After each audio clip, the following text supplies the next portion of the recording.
بسم اللہ الرحمن الرحیم نحمده ونصلی ونسلم علی رسولہ الکریم اما بعد۔ روزے کے مسائل شروع کیے جا رہے ہیں۔ روزہ اللہ تعالیٰ نے امت محمدیہ پر فرض فرمایا ہے۔ اللہ تبارک و تعالیٰ کا قرآن کریم میں ارشاد ہے، یا ایھا الذین آمنوا کتب علیکم الصیام کما کتب علی الذین من قبلکم لعلکم تتقون۔ اے ایمان والو، ہم نے تم پر روزے کی عبادت کو فرض کیا ہے جیسے کہ تم سے پہلے لوگوں پر روزے کو فرض کیا گیا تھا، لہٰذا ہر بالغ مرد و عورت پر روزہ رکھنا فرض ہے۔ روزے کی تعریف جیسے کہ ہم سب جانتے ہیں کہ صبح صادق سے لے کر غروب آفتاب تک کھانے پینے اور ازدواجی تعلقات کو ترک کرنے کا نام روزہ ہے۔ روزے میں نیت کرنا ضروری ہے، اور رمضان المبارک میں اگر رمضان کے روزے کے علاوہ بھی کسی دوسرے روزے کی جان بوجھ کر یا غلطی سے نیت کر لی، مثلا نفل روزے کی یا رمضان کے قضا روزے کی یا نظر کے روزے کی نیت کر لی، تو بھی رمضان ہی کا روزہ ادا ہوگا۔ اور نیت کے اندر یہ بات ملحوظ خاطر رہنی چاہیے کہ نیت چونکہ دل کے ارادے کا نام ہے، لہذا صرف دل سے ارادہ کر لینا کافی ہے۔ پس اگر کسی شخص کے دل میں یہ دھیان ہے کہ آج میرا روزہ ہے، اور سارا دن وہ بغیر کھائے پیے اور ازدواجی تعلقات کو ترک کرتے ہوئے گزار دیتا ہے، تو یہ کافی ہے۔ البتہ زبان سے نیت کر لینا بھی اچھا اور بہتر ہے، لیکن اس کے لیے الفاظ مقرر نہیں ہے، بلکہ انسان اردو زبان میں یا عربی کا اگر کوئی جملہ یاد ہو تو اس کو جیسے مناسب معلوم ہو، جیسے بہتر لگے، تو اس میں زبان سے بھی روزے کی نیت کی جا سکتی ہے۔ سحری کھانا اللہ کے نبی علیہ الصلاۃ والسلام کی سنت ہے۔ آپ علیہ الصلاۃ والسلام نے فرمایا، تسحروا فإن فی السحور برکہ، سحری کیا کرو اس لیے کہ سحری میں برکت ہے، اللہ تعالیٰ نے سحری کے اندر برکت رکھی ہے۔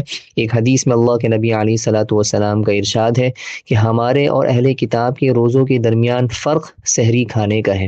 ایک حدیث میں اللہ کے نبی علیہ الصلاۃ والسلام نے ارشاد فرمایا کہ سحری کیا کرو، اگرچہ ایک گھونٹ پانی کے ذریعے ہو، یا کچھ کھجوروں کے ذریعے، چھوارے کے ذریعے، یا چند دانے کشمش ہی کے ہوں، کیونکہ اللہ کے فرشتے سحری کھانے والوں پر دعائے رحمت بھیجتے ہیں اور رحمت نازل کرتے ہیں۔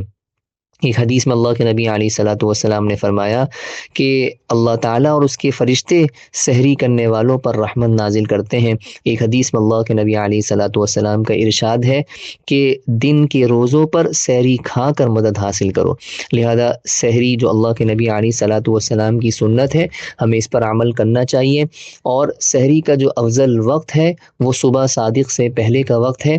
فقہاء کرام نے فرمایا کہ اگر رات کو 6 حصوں میں تقسیم کر لیا جائے تو جو آخری حصہ ہے وہ سحری کا افضل ترین وقت ہے، لہٰذا رات ہی کو کچھ کھا کر سو جانا یا صبح صادق سے بہت پہلے سحری کھانے کا معمول بنا لینا یہ اچھی بات نہیں ہے، بلکہ اگر بھوک نہ بھی ہو تو 2-4 دانے کھجور کے تھوڑا بہت پانی پی کر ہی سحری کر لینی چاہیے۔ سحری صبح صادق سے پہلے بند کر لینی چاہیے، اور اس کے لیے اذان کا انتظار بھی نہیں کرنا چاہیے، کیونکہ بسا اوقات اگر 2-4 منٹ بعد اذان دی گئی اور یہ ایسا شخص سحری کھاتا رہا تو اس سے روزہ خراب ہو سکتا ہے۔ آج کل بہت ہی سہولت ہے، سحر و افطار کے نقشے دستیاب ہوتے ہیں، انسان اسے گھر میں رکھ لے اور احتیاطاً جو وقت وہاں دیا گیا ہے اس سے 2-4 منٹ پہلے ہی سحری کھانا بند کر دے۔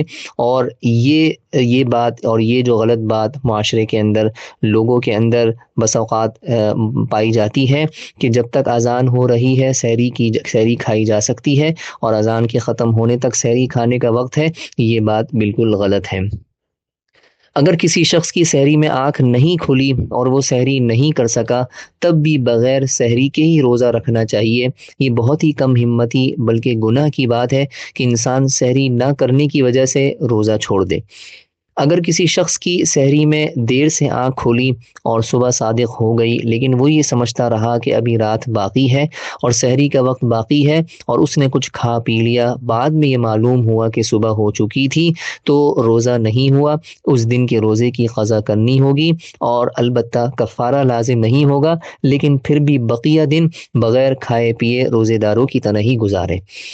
حالت جنابت میں یعنی اگر غسل واجب ہوا ہو تو اس حالت میں سحری کرنا اچھی بات نہیں ہے، خلاف اولا ہے، لیکن اگر ایسی حالت میں روزہ شروع کر دیا تو روزہ ہو جائے گا۔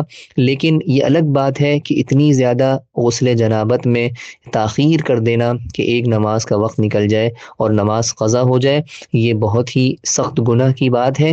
البتہ اس سے روزہ تو فاسد نہیں ہوگا لیکن روزہ مکروہ ہو جائے گا۔ اللہ تعالیٰ ان تمام باتوں کو سمجھ کر عمل کرنے کی توفیق عطا فرمائے۔